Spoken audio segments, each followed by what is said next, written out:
আসসালামু আলাইকুম গাইস। অনেকেই দীর্ঘদিন ধরে আমাদের চ্যানেলে ভিডিও পাচ্ছেন না, তার কারণ হলো আমাদের আক্কেল আলী চাচা গিয়েছিল সুজানগর, অনেকদিন ধরে বাসায় ছিল না। অনেক খোঁজাখুঁজির পরেও এই পৃথিবীতে খুঁজে পাচ্ছিলাম না। তো তারপরে আজকে আবার হঠাৎ করে দেখি যে তার আগমন। তো আমার বাসায় আসছে, আসার পরে তো তার সাথে দেখা সাক্ষাৎ, তার মুখ থেকেই শুনবো যে তার আসলে হয়েছেটা কি, আর সে পালাতক কেন। তো আপনি বলেন যে আপনি এতদিন আরে কোথায় বাবা, ছিলেন? এতদিন পালাইনি। আমি কামলা দিয়ে গেছিলাম পিস লাগাইনি। হ্যাঁ। এই ঠান্ডার মধ্যেই পিস লাগাইনি, কামলা দিলে পারে যোগাযোগ করে পারিনি ফোনের মাধ্যমে। কারণ গেছি ফজরের সময়, আসছি 9টা 10টার দিকে রাইতে। এই জন্যই তো ওর সাথে যোগাযোগ করতে পারিনি। পেঁয়াজ লাগানো কি শেষ? হ্যাঁ, ইনশাল্লাহ শেষ হয়ে গেছে, সবকিছু কমপ্লিট। এখন কি আপনি নিয়মিত বাসায়? এখন হ্যাঁ, নিয়মিত বাসায় আমি। কতদিন ধরে বাসায় আছেন আর কতদিন পরে আপনাকে হারিয়ে ফেলবো আবার?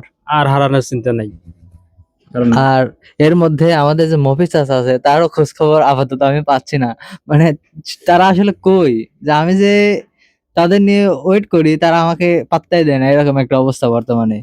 তো মফিজ চাচাও এখন মনে হয় বাসায় আছে কিনা জানি না, ফোন দিলে হয়তো বা আসবে না, কারণ সে কোয়ালিটির মানুষ না।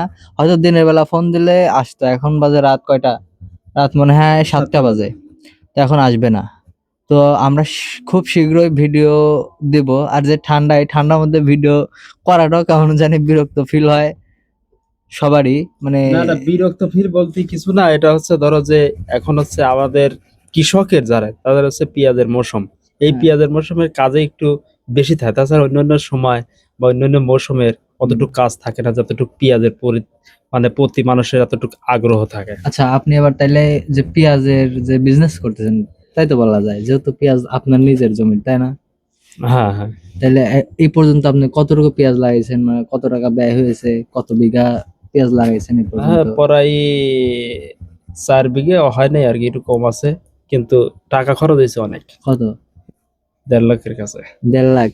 তো 1.5 লক্ষ টাকা খরচ করে তো লাভ হওয়ার সম্ভাবনা কতটুকু বা কত এটা পার্সেন্ট? বাজারের সাথে যদি দেখা যায় কিছু বাজার বাড়তি থাকে, তাহলে হয়তো কিছু লাভবান হওয়া মানে যায়। লস তো যাবে না? না, লস যাবে না। যদি দেখা যায় কি ফলন কমে, তাহলে হয়তো লস যাবে। কারণ এটা আল্লাহ পাকের ইচ্ছা, আল্লাহ কি করবে না করবে সেটা উপর আল্লাহ মানে জানে। 1.5 লাখের পেঁয়াজ কি 1 লক্ষ টাকাও হতে পারে? এরকম হওয়া সম্ভব।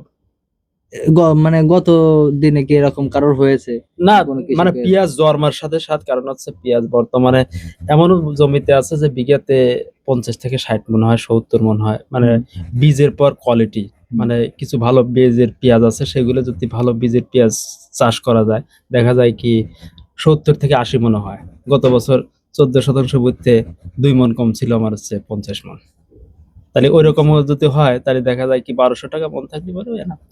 আচ্ছা, আমরা এবার অতদূর বিস্তারিত বেশি বলবো না, আমরা ভিডিওটা বেশি লম্বাও করবো না, আমরা সংক্ষেপে মানে বিষয়টা বোঝাতে চাচ্ছি যে আমাদের আক্কেল আলী চাচা হারিয়ে গিয়েছিল, অবশেষে আমরা তাকে খুঁজে পেয়েছি। আর আপনাদের একটা, যেহেতু ফানি ভিডিওর কন্টেন্ট দেই, তো আপনাদের আরেকটু হাসাই। তো কথা হচ্ছে, দেখেন কি ঠান্ডা আর এই যে আগুন। আরে বাবা, ঠান্ডা তো ঠান্ডার ভিতরে তো আগুন তো আজ বাড়ায় না। মানে আগুন তাপাচ্ছে আর কি, মানে গরম যাতে লাগে এই জন্য। তো গরম কিন্তু লাগতেছে না, ওই পাশে একটা হ্যালোজেন আছে, এই পাশে 200 পাওয়ারের লাইট আছে, এই পাশে একটা হ্যালোজেন, মানে গরম অবশ্য লাগতেছে না। তো তারপরেও, তো এই পর্যন্ত ভিডিওটা।